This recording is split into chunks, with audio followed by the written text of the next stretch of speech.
Greetings and salutations, my friends. Hope you're doing well. Hope you're doing very well. Why am I doing this? Well, I'm doing this because I don't have time to edit a review and do all the things that I would normally want to do. But I want to get this off of my to do list because I got through this film and I thought I'd talk about it. And I thought I would talk about Indian cinema. And I thought I would just throw it all together into one thing, call it done. I know other people are streaming, other people got things going on. No harm, no foul. Sorry about all that, but let's just get this off the to-do list, so to speak. Not because it's bad or I don't want to talk about it, just because it's something that I've got to talk about and get through. For those of you that haven't been following my channel, I've been doing movie reviews many years. Hadn't seen a film called RRR, and through some recommendations, a big thank you to Zach's and Flaccid Phoenix in particular. Saw this film and been down the rabbit hole of how good some Indian cinema is, and it's taken me through a few videos. I've done several reviews. I have a lot of other reviews like in the works. Like a lot of times I'm watching on my phone, so I gotta take notes. I gotta do things like that, so then I can put together a video. But this is one of those, I just want it to be off my list because there are so many people who are like, you got to see this, you got to see this, you got to see this. And this is in large part, imagine a John Wick meets Scarface sort of approach to it. Like it's in this night set mostly in 1981, like in cities and dirt and grimy mafia type crime lords and stuff, but also with the typical Indian cinema supernatural superhero cool guy. That's it right there. So anyway, so if you have something you want to say in chat, feel free, blow it up, whatever you like. Leave comments if you're watching this after the fact. The KGF is a big fan favorite. It did really well at the box office for those folks. They're very excited to share with us. I've only watched part 1. Please don't spoil part 2 for me. I literally just want to experience it for the first time for myself before I get into some of the spoilers and all that. And I know folks love to have tons of recommendations, but let me run through some of the story. So Yash is the main character. The film kind of bounces around with a couple of timelines, and I thought it's important for me to talk about the film, but also touch on what works and doesn't work for, I think, not only me, but maybe Western cinema writ large. The film bounces around a little bit between a couple of different times. It kind of centers around, in large part, a TV station, and the producer there is saying, no, there's this outrage over this book. The government's banning it. There's this journalist, and he says there's El Dorado. It's buried. It's in India, and there's all this confrontation, blah, blah, blah. And basically, she's being pressured into discussing it with this journalist. And the journalist is the one that's basically narrating and telling the story of Rocky, Yash. He's the actor you see there in the promotional material. Now, the film does have a flashback to the 1950s, about 1951, and that this area, it's called KGF. It's an abbreviation for this area where all this gold is. It's called the Kolar Gold Fields. I think I have this Kolar KGF Gold Field. So it's like this massive reserve of gold and mining, all of that. And it's discovered in the 1950s. And of course, as you can imagine, in the 1950s, the price of gold would be. It obviously led to it was found by accident, and it was also simultaneous to when Rocky as a baby is being born. Raja is his name. No dad. We don't know the dad. And the mom comes up a lot. She's very young. When she has Rocky, she dies when he's very young and makes him vow that basically he'll work hard and become wealthy. And anyway, so they find this massive gold reserve, and it is sort of hijacked by this guy, Surya Vardhan is the name. Kind of a founder of a cult. He doesn't really matter as much because he has like a stroke, and the film's really centers around his son and brother and other relatives and the other crime lords in the story. Not so much about him per se, even though he's like there on his deathbed for pretty much the mainstay of the film. So it's kind of a backstory of this like ticking clock of when he passes away, they'll create this power vacuum of who's going to control the KGF. So that's kind of the general setup to where the film goes, but it really centers around just Rocky. Nothing else really matters too much, and we do find him in a couple of different scenarios as the timeline moves back and forth. The film does do a little bit of a time jump here, where it talks about the U.S. and Soviet War and how it drove up the gold prices. There's a lot of exposition here to move the story along early on. And that first 20 minutes is got a lot of sort of all of this setup information in it before we see Rocky. He's like hanging in chains. He's been captured. And the dad's like, oh, no, you know. Anyway, it was really a good scene. Rocky does this little like almost like taunting thing about singing Happy Birthday. Anyway, it's almost like it was all a setup for Rocky to get them in one room where he basically just goes John Wick on them all, just basically cuts them down. Imagine Antonio Banderas in Desperado with the hair and the sweat and the charisma and all that, but he doesn't really use guns as much in this part of the film. And then you have the setup of stuff with Rocky, you know, how he's and his men basically, and how they're rising to power and basically have control of Bombay. Lots of scenes in the rain, by the way. And there's a couple good lines too. I think that really his character is not as even as I would like. He says things like, you know, I'm not someone who hit 10 dudes. I didn't kill 10 people to become a Don. I just killed 10 Dons. So he's like the Don of Dons as far as credibility. He's like an assassinator of people that have been in power. So he's hired and he's controlling all of this. And it moves very quickly into like the presentation of the love interest. Her name is Rena. Beautiful lady. And basically just like has this cheesy, drunk kung fu scene. I mean, I don't know. I'm in and out of this scene because it tries to be serious, but then it's not. Like one point he hits the dude and grabs the dude and uses the guy's hand to fix his hair. And he takes another guy and he's just slamming. It's almost like comedic. Anyway, Rena actually has a fiance. So this becomes a little bit of this this backstory in this first half of the film. So it's very sluggish. It's not always engaging because it's just a lot of information. And I feel like for us in America, we like to see, I think, cleaner storytelling. And if it wasn't such a long film, this wouldn't work at all. Like if you try to rush it, it wouldn't work, but it kind of needed to be cleaned up to be paced better and make it a lot smoother. Anyway, he's trying to win her over. She's not having it. They rush people there. He beats everybody up, even drives her around. Anyway, when they're driving, there's a shot of like this poor lady who drops a piece of bread and he gets out, kind of wipes it off and tries to help her. And you see he's actually holding a gun to keep other people away so he can do all of this.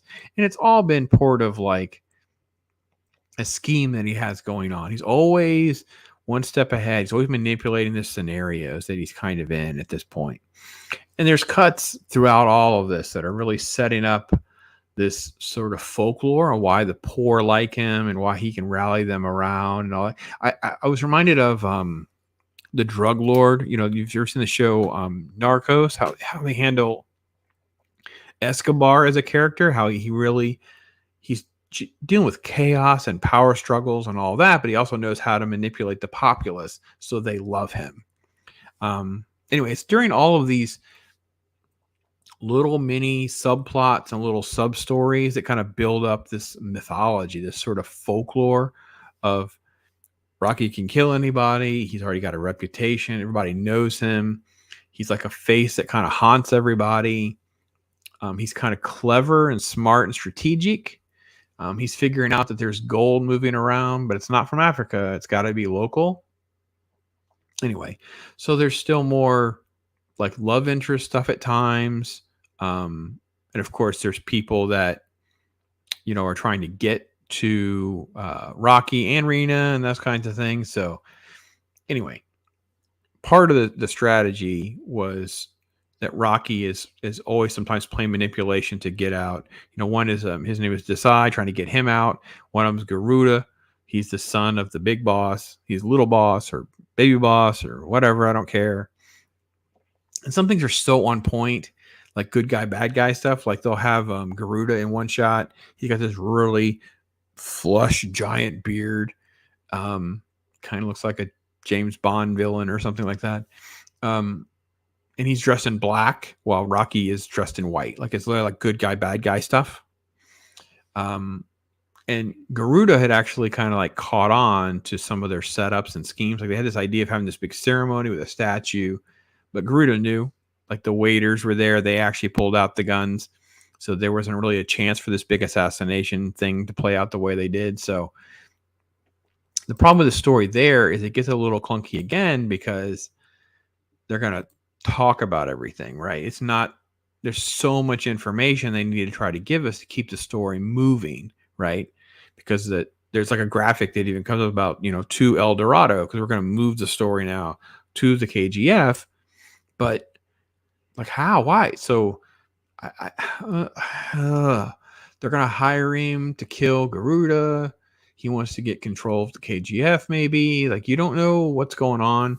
And he'll talk, but they'll have these scenes where he's just there standing there, or he's standing there like in the rain and things like that. So anyway, like many of their films, he's almost like a superhero. In some films, it's like they're gods, but they can just do these crazy things. They'll punch people fly like feet.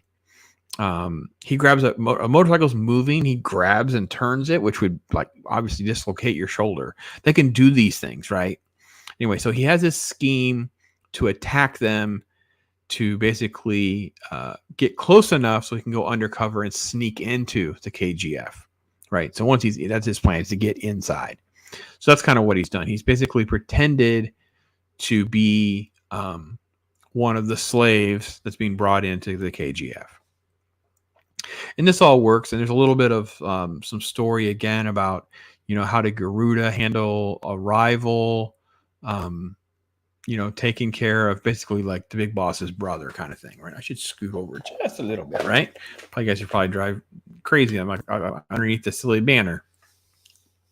And there's shots that show the scale. Their scale is always so massive, man. I'm always just impressed that for the budget they have and how much effort they put on some of the CGI and stuff and their techniques to make it look grand. You're dealing with CGI and stuff, but you get very immersed in it. It doesn't feel cartoony and cheesy and cheap. It doesn't at all. So they set up like some of the rules and how they would keep that many people in order. Like I think there's a line about there's 400 in security, but there's like 20,000 slaves. And there's a shot of like this little boy's chasing a ball, and they have like a white line in the sand. So when the boy crosses the ball, he's going to get shot. And a mother races to save him. When she crosses the line, she gets shot first, and then the boy does. And then you see Rocky's face like cringing. And of course, he's reminded of his own childhood and his own mom and struggles. And this the news of this gets back to the people that want him there to kill Garuda. So they think that actually Rocky died. So it creates even more chaos. And Rena's even shown as being sad. And there's like, different stories, different songs and stuff like that. But Rocky's like super cool. It's a little drawn out with him strategizing. Like there's a shot where he takes a hammer and it's super cool. They release like a truck at one point. He's kind of thinking, wait, let me go to this hammer scene because my gosh, this is the turning point of the movie, right? Because he has this big reveal. So he has this construction hammer, and it becomes like almost like Mad Max. I mean, the editing. He's trying to create some chaos. Actually, the music even sounds a little bit like one of the superhero movies, like an Iron Man or something. Anyway, he takes off his headgear, right? Because they're going to kill this slave. He has a hot poker. And he knocks the lights out. So he's cutting these people down. Basically, he ends up killing. It's like a line movie. He ends up killing like 23 of them, and drags the one guy out so the masses could kill him. So Oh man, so good. Look, and it's also silly and a little bit of cheekiness. Like they were in the dark, right? One guy lights a match, and there's a close up shot where he's right here, and he just goes like that. It's like it actually was done well. I got to be honest. If I read that on a page, I would think that would be pretty cheesy and hard to pull off. But when you saw it executed, there's way other things that don't work that actually did work. Anyway, so it's total John Wick superhero thrashing, throwing people around, crazy stuff, right? And of course, once word gets out Rocky's alive, it creates a different dynamic. And of course, it's all just like with the birth. Like when the birth happened of Rocky and they find the gold, Rocky's rising to power, and that guy's dying. And now Garuda is going to be the main enemy. He still has to figure out a way to kill Garuda. So the film gets very, very fast and kind of rushed at the end with the whole thing about where Garuda's going to be and how they're going to protect him or not protect him. And you really just start to see all of this is basically becoming like a Moses story. He's basically wanted to be there to live amongst the slaves, rally them, and now he's going to have an army. He's going to take control of the KGF. And he's got all these dons are on the phone after the death. We know there's chaos, and there's there's all this water where he goes down into, and then out of the nowhere, Junior Boss gets decapitated by Rocky. And it was rushed, and I wish there was more fighting and some other cool elements in their finale, especially compared to a couple of the other earlier scenes. But the point is, this is like part one of that bigger epic for the film and the franchise and the character. And you really just do see just a big shift in that kind of thing. So third stream, is it my third stream? I think it's just my second stream today. So your third stream, maybe. No, man, I just didn't have time to record a video, download a video, edit a video, upload a video. Like, we're just going to do this quick, get this done. I want to talk about this movie and have it off my to-do list. Because I won't be able to stream for the next couple of days. And I will say this was a good. It is an entertaining film, and I can see why this film would do well, make a lot of money, be successful, a fun theater experience. I will say I find some of the other films, like I found RRR and the Bahubali films to be better films. They're better executed. They're more entertaining as a whole, the mythos and the epic. However, I want to be fair because I haven't watched chapter 2. I want to see how they wrap it up.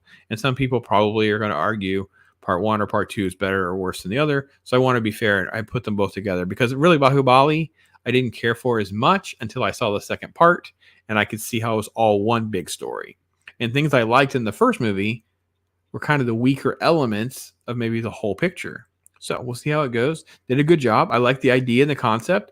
It was supposed to be a little bit more of a twist than I kind of saw it coming. So it wasn't quite as much of a twist for me. Like he's purposely going in there.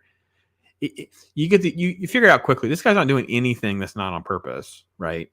But if you like John Wick movies and you like that sort of like that crazy over the top machismo fighting and stuff like that, and I feel like you know how a lot of the Japanese martial arts films were like that, they kick and people fly through the wall. It's the same stuff. It's all the same stuff. It's all good. It's fun. So I can recommend it on that regard. And as far as Indian cinema goes, I don't want to get too bogged down because I'm not going to pretend that I understand the different states and regions and names and styles and directors and actors. I can barely learn as I'm going because I have so much that I want to try to do and get to know things. But I will say I enjoyed it.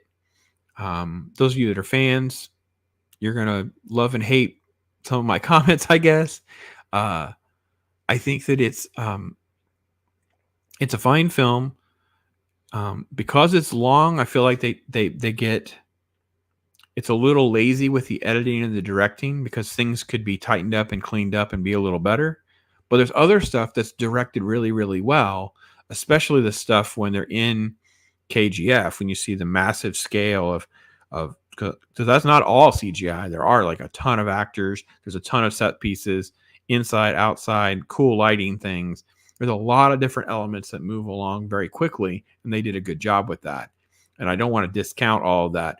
It's the first part of the film I mean, you have like, and we keep cutting away to the journalist thing, that narrator, the reason they're doing this. It's almost not necessary. We almost could just be on the journey. I get it because it does. I don't get it. We don't really need it. I have to be honest. I don't really need it. So maybe it changes later on, but right now I don't need it. I think that the gravitas and the mythos is there. We don't need to have all that. I think some of the cutbacks to the mom's overdone. Like we have enough. We didn't need to keep. We know he's motivated by it. You can have little pieces of things. The whole gang lord stuff, the mafia stuff, the dons. It's really hard to understand the who's who, the what's what, and I say that because you've got people that we know are his enemy in a way, but they're hiring him to do things to kill another group. So it gets really hard. I really wish they had changed maybe some costuming designs, or like with the flashes, I joked about him having a hat or something. I wish they had something organizationally that would make it easier to keep track of which ones are which and what team they're playing on. Because at times it was a little difficult to keep that in line. And I will admit a lot of that's probably because of language barrier. So I'm sure there's things I'm missing or misunderstanding because of the culture part too, because it just factors so much in their cinema. They are very much into their folklore overlapping with cinema. Very much into their traditions and history and things like that. And this film, I don't know all of that, but I know it's woven in there way more than I probably can know. So I'm interested to see what you think. Folks have been seeing these different reviews that I've done for this genre, and there have been more recommendations that I can keep track of. I mean, I have notes. I literally have taking notes because I can't always find them with English subtitles. It's like you go to one app and you'll see them listed, and there'll be like 6 different versions with different languages, but none of them have English subtitles on them. So it's like a lot of times I'm watching a version I know may not be the best version to watch because of the translation, but that's the one that has the English subtitles. That's the one I had to watch. Because I was trying to watch this probably for 3 weeks and just couldn't find one. So anyway, got it worked out. Here we go. And I'm going to watch chapter 2. So next week I should probably have the KGF part 2 done, and we'll go from there. But yeah, I welcome your suggestions. Please be fair with me as I try to learn more about Indian cinema and actually all foreign film. I'm not opposed to reviewing or doing anything that's good. I'm trying to find things that are doing great. Hey, Jay, you made it. Awesome. Thank you so much for hopping in here, man. Been on a roll today. Well, I try to stay busy, my friend. I have a very limited schedule with things that I can do. So when I can do them, I want to try to hammer out as much as I possibly can. If I didn't do a live stream, I would have to record this, download it, possibly maybe edit and tweak it, re-upload it and all of that. Where the live stream, I can just go in, I can modify the description, tags and all that stuff, and it's good to go. So by tomorrow morning, I'll be done with it. I won't have it hanging over my to-do list into next week. I can move on to part 2. Maybe I can start watching a little bit tomorrow and start looking at my schedule for the next week or so, because I have had like some personal stuff yesterday that messed up everything this week, so I'm a little off my game, but appreciate it. But Jay's been a great supporter, great commenter. He's just some great stuff. So if you see any of the other videos and you see his remarks, make sure you read those, because it definitely has provided me with some insight in maybe questions that I bring up in my video. He's been answering for me in the comments, which is kind of what I want. That's why I ask the questions. I actually am trying to learn. I actually want to, and it's like American cinema the same way. Like when I do a review of a movie, I'm trying to explain to you pros and cons, and I'm trying to dissect it in a way that people can determine if it's for them. Like everyone's going to like bad movies, and people are going to think a movie's great, and you're going to watch it and like, I don't like it or didn't get it. But there is a certain element to evaluation of film, being a critic and trying to be fair. And I will say these films have flown under the radar for us in America, and that's a disservice to good filmmaking, because some of these have a lot of great characteristics. I mean, I can tell you right now that RRR is off the scale good. Bahubali 1 and 2, if you take them as a whole unit, I think are very, very good. 1 I don't find as good as 2, but that's okay. So those three are kind of in a different kind of class. Three Idiots I thought was shockingly good.